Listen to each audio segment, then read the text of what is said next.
दर्शक बंधु आज आम आपण मानू एपरी राशि विषय कहवाकू जाऊँ जो मानक उपरे आसंता काली ठारू हेबाकू जाउची पैसार धन संपत्तिर वर्षा ताहेले आउ डेरी न करी आसंतु जानिबा सही भाग्यशाली राशि मानक विषय रे। दर्शक बंधु वृष राशि एही राशिर भाग्य एबे अचानक भावरे चमकिबाकू जाउची। एही राशिर भाग्य रे अनेक खुशी आसी पारे। एही राशिर लोके एबे सफल जीवन व्यतीत करिवे। एमानंक धन दौलत रे वृद्धि हेबो। एमानंक जीवन रे खराब समय एबे समाप्त होई सारिछि। एहार फल रे एही राशि को एबे केवल लाभ ही लाभ हेबो। एमानंक जीवनर सब समस्या महादेव शेष करदेवे एवं प्रभु हनुमानंकर आराधना करंतु। एहा आपणଙ୍କ ପାଇଁ ସବୁଠାରୁ ଭଲ ହେବ। दर्शक बंधु कर्कट राशि बहुत दिन परे कर्कट राशिर लोकंकर जीवनरू खराब समय समाप्त होई जाइछि। जहार फल रे एही राशिर लोकमानंकु बड़ सफलता एबे प्राप्त हेबो। एमानंक भाग्य अचानक भावरे चमकिबो। पाठ पढ़ुथिबा पिलामानंकर रिजल्ट एबे बहुत भलो आसीबाकू जाउछि। एमानंक परिश्रम एबे भल फल देबो। एही समय एमानंक पई अत्यंत शुभदायक रहिछि। दर्शक बंधु सोमवार दिन एवं शनिवार दिन गायत्री मंत्र पाठ आपण निश्चय करंतु।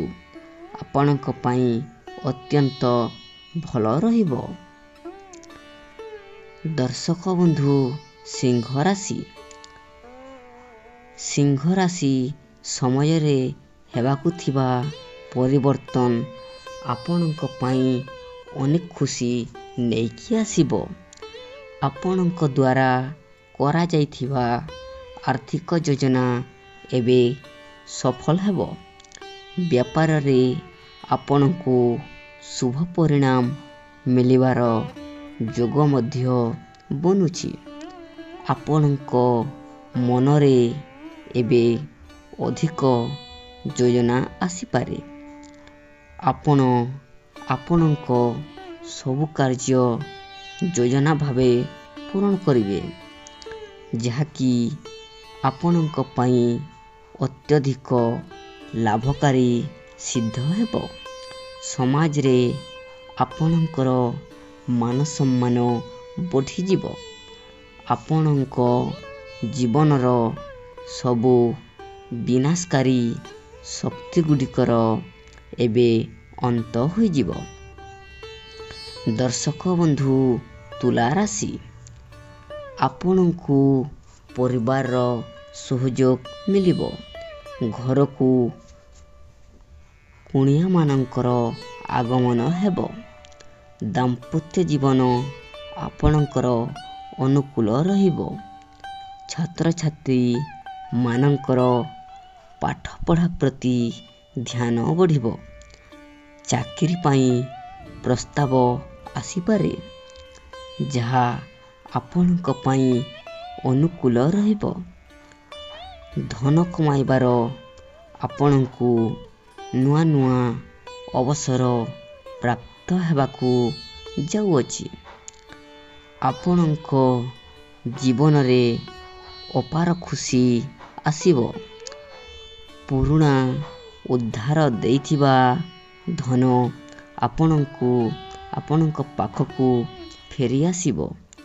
एहा सहित आर्थिक स्थिति रे आपणको ସୁଧାର ମିଳିବାକୁ ଯାଉଛି। ମା ଲକ୍ଷ୍ମୀଙ୍କ ଦୟାରୁ ଯେଉଁ କାମ ଆପଣ କରୁଥିବେ ତାର ଉନ୍ନତି ଆପଣଙ୍କୁ ମିଳିବ। ଆପଣଙ୍କୁ ଆପଣଙ୍କ ମନ ଚାହୁଁଥିବା ପ୍ରେମ ଏବଂ ଏହି ସମୟରେ ମିଳିବାକୁ ଯାଉଛି, ଯାହାଫଳରେ ଆପଣଙ୍କ ଜୀବନ ଖୁସିପୂର୍ଣ୍ଣ ହୋଇ ଉଠିବ। ଆପଣ ଆପଣଙ୍କ ସବୁ କାର୍ଯ୍ୟ ଯୋଜନା ଭାବେ ପୂରଣ କରିବେ, ଯାହାକି ଆପଣଙ୍କ ପାଇଁ ଅତ୍ୟଧିକ ଲାଭକାରୀ ସିଦ୍ଧ ହେବ। ସମାଜରେ ଆପଣଙ୍କର ମାନ ସମ୍ମାନ ବଢ଼ିଯିବ। ଆପଣଙ୍କ ଜୀବନର ସବୁ ବିନାଶକାରୀ ଶକ୍ତିଗୁଡ଼ିକର ଏବେ ଅନ୍ତ ହୋଇଯିବ। ଦର୍ଶକ ବନ୍ଧୁ ମୀନ ରାଶି, ଆପଣଙ୍କୁ ଜୀବନରେ ସଫଳତା ହାସଲ କରିବା ଠାରୁ ଆପଣଙ୍କୁ ଏବେ ଆଉ କେହି ବି ଅଟକାଇ ଦେଇପାରିବେ ନାହିଁ। କାରଣ ଆପଣଙ୍କ ଉପରେ ପ୍ରଭୁ ବଜରଙ୍ଗବାଲୀଙ୍କର କୃପା ଦୃଷ୍ଟି ଅଧିକ ରହିବ। ସ୍ୱଚ୍ଛ ମନରେ ମାତା ଲକ୍ଷ୍ମୀଙ୍କ ଆରାଧନା କରି ଆରମ୍ଭ କରିଥିବା କାମ ନିଶ୍ଚିତ ଭାବରେ ଆପଣଙ୍କୁ ସଫଳତା ପ୍ରଦାନ କରିବ। ଲଗାତାର କରାଯାଇଥିବା ଚେଷ୍ଟା ଆପଣଙ୍କ ପାଇଁ ଭାଗ୍ୟ ବଦଳାଇ ଦେଲା ଭଳି ସାବ୍ୟସ୍ତ ହେବ। ଆପଣ କାହାର ବି କଥାରେ ପରିଚାଳିତ ନ ହୋଇ କୌଣସି ମହତ୍ତ୍ୱପୂର୍ଣ୍ଣ ଫଇସଲା କରନ୍ତୁ ନାହିଁ। କାର୍ଯ୍ୟକ୍ଷେତ୍ରରେ ଏବଂ ଅଫିସରେ ନିଜର ଭବିଷ୍ୟତ ପ୍ରତି ନିଜକୁ ବହୁତ ଉତ୍ସାହିତ ଅନୁଭବ କରିବେ। ବଜାରରେ ନିବେଶ କରୁଥିବା ପଇସାରେ ବି ଅଚାନକ ଭାବରେ ବଡ଼ ମାତ୍ରାରେ ଆପଣଙ୍କୁ ଲାଭ ପ୍ରାପ୍ତ ହେବାର ସମ୍ଭାବନା ରହିଛି। ଆପଣଙ୍କ ଜୀବନରେ ଅପାର ଖୁସି ଆସିବ। ପୁରୁଣା ଉଦ୍ଧାର ଦେଇଥିବା ଧନ ଆପଣଙ୍କୁ ପାଖକୁ ଫେରି ଆସିବ। ଏହା ସହିତ ଆର୍ଥିକ ସ୍ଥିତିରେ ଆପଣଙ୍କୁ ସୁଧାର ମିଳିବାକୁ ଯାଉଛି। କାରବାରରେ ଉନ୍ନତି ମିଳିବ। ଆପଣଙ୍କୁ ଆପଣଙ୍କ ମନ ଚାହୁଁଥିବା ପ୍ରେମ ଏହି ସମୟରେ ମିଳିବାକୁ ଯାଉଛି, ଯାହାଫଳରେ ଆପଣଙ୍କ ଜୀବନ ଖୁସିପୂର୍ଣ୍ଣ ହୋଇ ଉଠିବ। ନମସ୍କାର।